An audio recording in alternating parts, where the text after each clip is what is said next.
By putting a minimum wage in, you're not inspiring people to do better. And a great example of that was the factories. You could see it was coming when I was managing in a factory. You could see it coming as the minimum wage. I came through the days before the minimum wage and then after the minimum wage. And every time where you had a supervisor there and a manager there, by the time I left, it was more like that. Yeah. So factory floor, supervisor, manager, until you get to the point where the factory floor is going, here's the thing I've got to do. Do I want to spend 40 hours a week with loads of stress, loads of hassle and getting my ass kicked all the time for an extra 20 quid a week? Yeah. No, I don't. When it used to be an extra £80 a week, it was, I can cope with that. Yeah. And you're stopping people wanting to go on. Worked across the board, hasn't it? Kim had that within care. Yeah. It we're talking like a few pounds difference for the stress levels. Yeah. And the responsibility level. Yeah, you're also making it very, very difficult for people as well. When it comes to, well, it's very difficult for employers because, okay, right, oh, I'm getting loads of crap at work. I'm just checking, I'm going to go Asda's. I'm going to go to Tesco's, I'm going to go and fill shelves.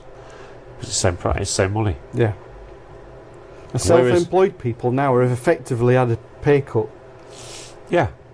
That's how it works now with this minimum wage. We're all watching the prices go up in society massively. Yeah. So they're going to put minimum wage up, I think it's 50p in April, something like that, 50p an hour. To a lot of people sit there and go, oh, that's not a lot, 50p an hour. But it is a lot to a small business when you've got a few employees. So all of a sudden, how are you going to manage paying that extra money? Which to you, to an employee, it's 50p an hour. To a business, it's thousands of pounds a year.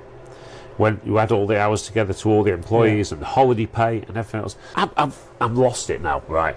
The one thing that gets me more than anything is when that, I don't want to say it, when our Prime Minister turns round on the news last year and says, we've given everybody a pay rise. Oh. We've given everybody a pay rise. What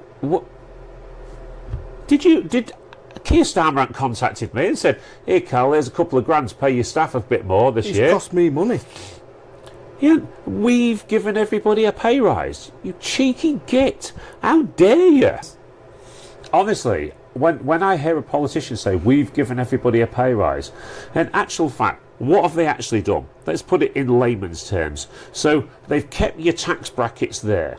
They've extended that until another 3 years. 2031, was it? Yeah. Something like that. So every year that they're putting your minimum wage up like that, or wages up, you're paying more tax. The only people that are making more money off this is the government.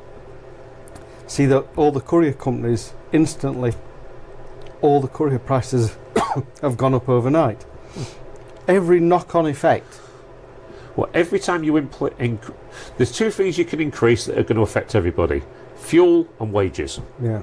Because they're the things that affect every single thing that we do, everything that we make, everything that we process.